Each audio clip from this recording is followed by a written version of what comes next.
भट्ट साहब जब murder film बना रहे थे जी, ये तय किया गया था कि कुछ न्यूड सीन ले लिए जाएं स्विमिंग पूल में, स्विमिंग के, आपने इनकार कर दिया था। जी, बिल्कुल सही कहा है और मैंने बिल्कुल इनकार कर दिया था। आपकी रिसर्च एकदम करेक्ट है। अच्छा, अब मेरी ये भी रिसर्च करेक्ट है कि अब जब हिस बनी है तब उसमें आपने न्यूड सीन करने से इनकार नहीं किया। हिस में डायरेक्टर वो अड़ गई। वो डायरेक्टर मुझे बोलती है कि बच्चा जब पैदा होता है तो क्या कपड़े पहन के पैदा होता है, जब वो लड़की अगर सांप बनेगी तो क्या कपड़े पहन के सांप बनेगी। वो डायरेक्टर मानी नहीं। मैंने भी अपनी मर्यादा की रेखा खींच दी कि मैं तो ये सीन कर नहीं सकती। आपकी मर्यादाएं भी हैं? बिल्कुल है।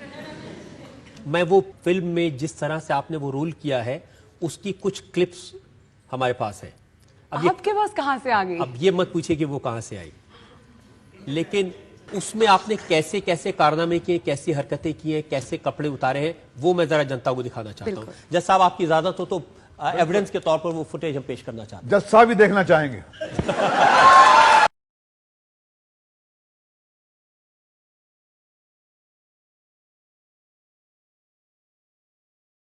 तस्वीरें ऐसी हैं मल्लिका कि किसी को भी देख के शर्म आ जाए, और आपने तो ये रोल किया है, बिल्कुल रोल किया है।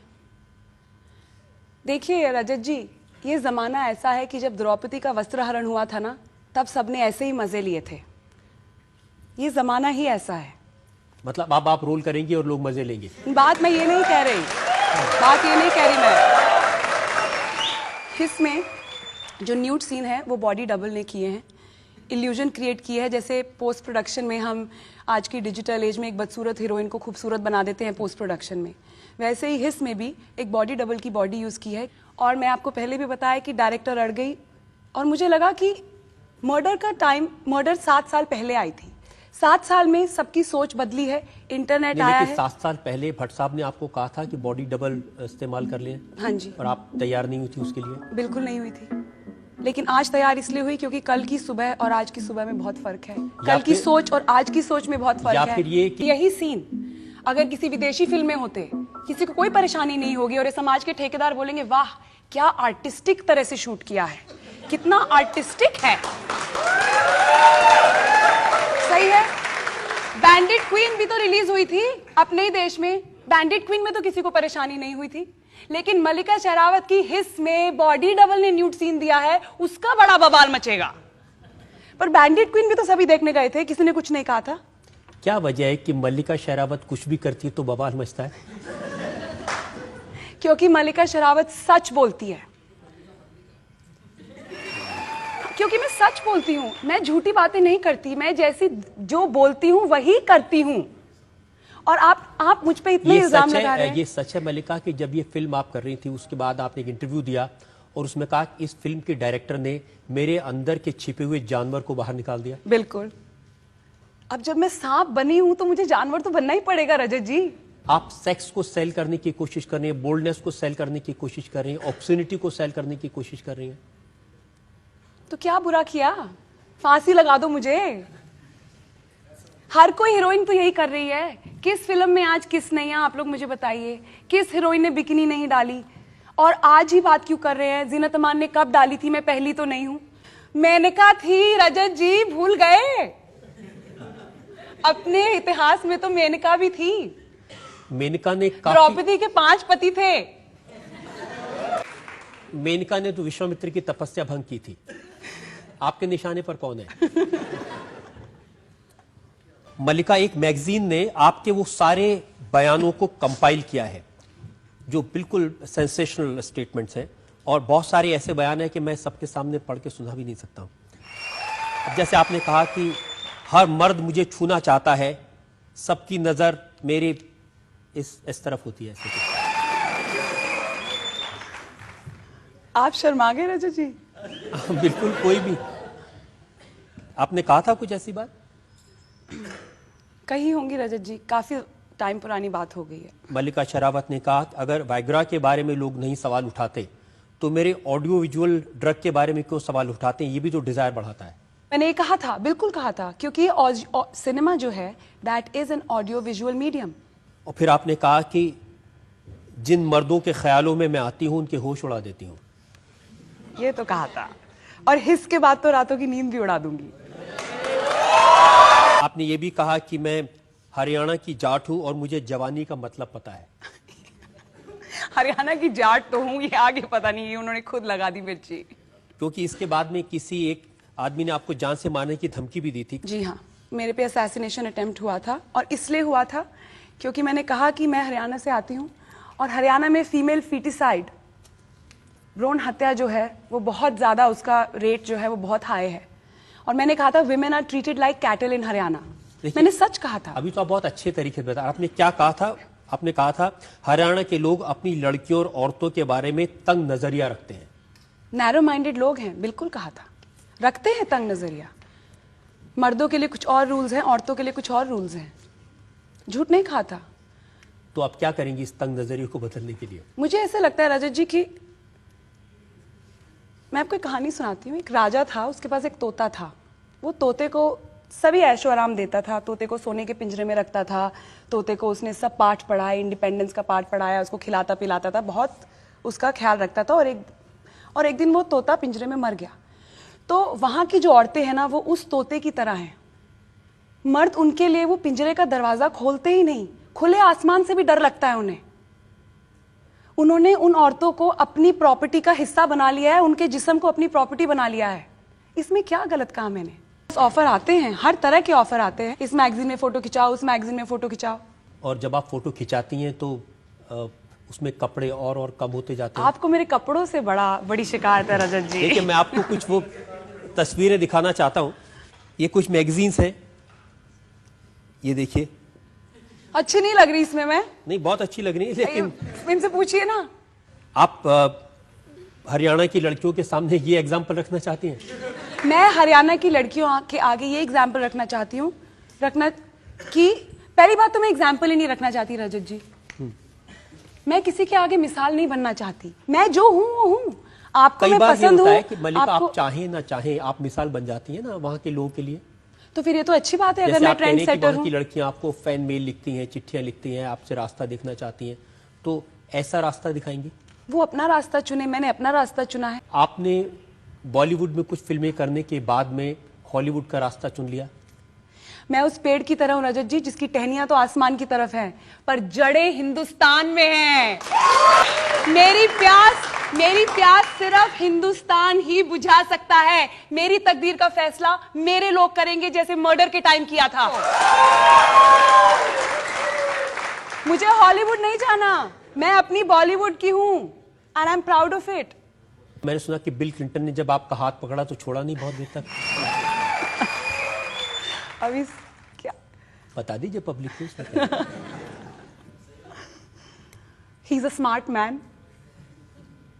और उन्होंने आपको ये भी प्रॉमिस किया कि वो आपकी फिल्म देखने आएंगे।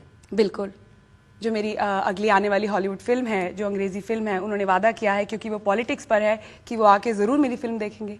तो ये तो बड़े गर्व की बात है कि एक बॉलीवुड की अभिनेत्री की फिल्म राष्ट्रपति बिल क्लिंटन देखने आएंगे। ये तो बहुत गर्व की बात है। नहीं, इसमें कोई शक नहीं। ये मल्लिका शेरावत बिल क्लिंटन तक पहुंच जाए, वो आपका हाथ न छोड़े और आपकी फिल्म देखने आ जाए, गर्व की बात है। ये तो आप सेंसेशनलाइज कर रहे हैं रजत जी। मैम, आप शादी कब कर रही हो? अरे, ये दुखती रग पे हाथ रखा आपने। Ma'am please. कोई ऐसा शख्स मिला ही नहीं जिसे देख के लगा कि, जिसे मिलके लगा कि अब ये सफर खत्म करके घर बसा लेती हूँ। कैसा हमसफर चाहती हैं आप? शायद मेरी तकदीर में भटकना लिखा है। बहुत पुराना अखबार है, ये मेरे पास करीब 6 साल पहले की बात है। लिखा कि 11 साल में 12 महीने बढ़ी मल्लिका शेरावत। इन्होंने लिखा कि 1995 में मल्लिका शेरावत की उम्र 23 साल थी और 2006 में 24 साल। 24 साल? मैं तो कहूंगी बॉलीवुड हीरोइन की उम्र कभी 16 साल से ऊपर होती ही नहीं। 24 तो बहुत ज्यादा है। तो ये कितना सच है इसमें कि आप उम्र छुपाने की कोशिश करती हैं? मैंने कभी अपनी उम्र कभी छुपाने की कोशिश नहीं की। अब ये बता दीजिए। ये तो मैं ना बताऊं। फिल्म इंडस्ट्री में जितनी बाकी बड़ी बड़ी हीरोइंस हैं, वो किसी न किसी बड़े स्टार के साथ मिलकर फिल्में बनाती हैं, उन पर डिपेंड करती हैं। आप एक अकेली आई हैं जो अपने दम पर फिल्में चलाना चाहती हैं। मेरी फिल्में जो हैं वो मेरी फिल्में हैं। जो मेरे फैंस फिल्में देखने, मेरी फिल्में देखने आते हैं, तो उसमें वो मुझे देखने आते हैं, मुझे सपोर्ट करने आते हैं। क्या चाहते हैं, हीरो के पैरों में गिर पड़ूं? ट्रेडिशन तो अगर- यही रहा है। अगर रजत जी, अगर मैं हीरो के पीछे चलूंगी तो मुझे कौन देखेगा? सब तो हीरो को देखेंगे। तो मतलब आप भी ये चाहते हैं कि मैं हीरो के पैरों में गिरूं, हीरो से भीख मांगूं, अपनी फिल्म में मुझे रोल दे दो? अगर आप मुझे सहारा नहीं दे सकते, अगर आप एनकरेज नहीं कर सकते, कम से कम नीचे तो मत गिराइए। नहीं, हम तो आपको पूरी सपोर्ट करने के लिए तैयार हैं। लेकिन ये सच है कि ये तमन्ना, मुझे स्टार बनना है, बड़ा बनना है, सेंसेशन क्रिएट करना है, बचपन से आपके मन में थी? हमारे घर का माहौल जो था बड़े होते हुए, तब बड़ा ही ट्रेडिशनल माहौल था। और उस वक्त हर हफ्ते मेरे पेरेंट्स मेरे को और मेरे भाई को लेके जाते थे थिएटर में एक फिल्म देखने। तो वही जो एक हफ्ते में एक दिन मिलता था, that is the only time जब मैं सपने ले सकती थी आज़ादी के, सोच सकती थी कि मैं भी एक ऐसी अभिनेत्री बन सकती हूँ। अगर ये अभिनेत्री बन सकती हैं तो मैं भी बन सकती हूँ। फिल्म इंडस्ट्री के सारे लोग ये कहते हैं कि मल्लिका जहाँ मौजूद होती है वो अपनी मन मर्जी करती है। बिल्कुल। ब्रदर का तो मैंने सुना है कि वो आपके साथ काम करते हैं, को प्रोड्यूसर है, और हिस में जब आप ट्रांसपेरेंट स्विम सूट पहन रही थी तो उन्होंने बहुत मना किया था। अब भाई को क्या कहेंगे आप? भाई तो भाई है। भाई के जज्बात जो है उनकी, तो every brother would feel like that. तो लेकिन भाई की बात नहीं मानी आपने। मैं अपनी मनमर्जी करती हूँ रजत जी। वेलकम के सेट पर, जिसमें कटरीना कैफ आपके साथ में थी, कटरीना जब डायलॉग बोलती थी तो लोग बहुत तारीफ करते थे, तालियां बजाते थे, और मल्लिका जब डायलॉग बोलती थी लोग चुप रहते थे। उनके तो डायलॉग ही नहीं थे फिल्म में, ताली कहां से बजेगी? और आप नाराज होके चली गई थी वैनिटी वैन में बैठने के लिए। ये सब ऐसा कुछ भी नहीं हुआ था। वेलकम के सेट पे बहुत ही फैमिली का माहौल था, बहुत अच्छा माहौल था, और अनिल कपूर और नाना जी के साथ शूटिंग करते हुए बड़ा लुत्फ आया, बड़ा आनंद आया। कटरीना से आपकी कोई तकरार तो नहीं हुई? बिल्कुल भी नहीं। She is a very sweet girl, she is actually a very sweet girl. ये सब फिल्म मैगजीन वाले बहुत ऐसी ये गॉसिप है एकदम रजत जी। बिपाशा के बारे में उन्होंने लिखा है कि आपने कहा कि ख्वाहिश में 17 किसेस थी और जिस्म ऐसी फिल्म बनी बिपाशा की जो किसी काम की नहीं थी। नहीं, मैंने ऐसा कभी नहीं कहा, ये सब गॉसिप है। और ये भी आपने कहा कि प्रियंका चोपड़ा ने गले में सांप लटका लिया तो आपकी नकल की उन्होंने, जिस तरह का रोल इस फिल्म में किया है। क्या सांप सिर्फ मेरी पर्सनल प्रॉपर्टी है? अरे जिसको लटकाना है लटका लो। मेरी पर्सनल प्रॉपर्टी तो नहीं है। ये सब चीजें लगातार आपके बारे में छपती रहती हैं। अगर ये छपेंगी नहीं तो मैगजीन कैसे बिकेगी रजत जी? वो भी बेचारे अपना काम कर रहे हैं, इट्स नथिंग पर्सनल, उन्हें भी अपनी मैगजीन बेचनी है। मैगजीन तो आपकी तस्वीरों से बिकती है। आपको लगता है मेरी तस्वीरों से बिकती है? मुझे तो लगता है। बोल दिया रजत जी ने। इस फिल्म का नाम किस भी हो सकता था। हिस जो है वो एक इच्छाधारी नागिन पर फिल्म आधारित है, और नाग नागिन का सब्जेक्ट हमारे देश में सदियों पुराना है, तो इसलिए डायरेक्टर ने सोचा कि हिस, सांप की फुंकार, नागिन की फुंकार। तो ये तो बिल्कुल आप अंधविश्वास फैलाने वाली बात कर रही हैं कि नागिन लड़की का रूप ले लेती है, बदला लेती है। नाग नागिन सपेरे की जो कहानी है ये भी तो हमारी मिथोलॉजी का ही हिस्सा है। माइथोलॉजी में जो भी नाग नागिन होते हैं उनको कभी किसी ने एक दूसरे को किस करते हुए नहीं देखा। तो नाग के बच्चे कैसे हो गए रजत जी? लेकिन कभी भी किसी फिल्म में नागिन को ऐसे कपड़े उतारते हुए नहीं दिखाया गया जैसा। अब 21वीं सदी में नागिन कपड़े लेके तो जन्म नहीं लेगी ना, कपड़े पहन के तो सांप नहीं बनेगी। इसमें आपने कई लोगों को डसा है। जी हाँ, जान ली है कई लोगों की। बिल्कुल ली है। हिस की नागिन अपने शिकार को पूरा का पूरा जिंदा निगल जाती है, और उसका डसा पानी भी नहीं मांगता। सिर्फ और असली जिंदगी में भी कुछ लोगों को डसा है आपने। डसने क्या करूं, सांप रहते मेरे आसपास सारे टाइम, सांपों से घिरी रहती हूं मैं रजत जी। तो असली जिंदगी में काफी लोगों को शिकार किया होगा आपने। आपके हर सवाल का जवाब नहीं है मेरे पास। हाँ, ये सवाल ऐसा जरूर है कि आप बता नहीं सकेंगे, वरना मैं पूछूंगा कि किस किस को डसा। मल्लिका, आपने कहा कि आपकी जो फिल्में हैं अकेले आपके दम पर चलती हैं, लोग आपको देखना चाहते हैं, लेकिन अगर आपको चूज करना पड़े कोई फिल्म स्टार जिसके साथ आप फिल्म करना चाहें, किसे चुनेंगी? सलमान। क्या उसकी वजह है? हमारा ड्रेस कोड बड़ा सिमिलर है, सलमान और मेरा।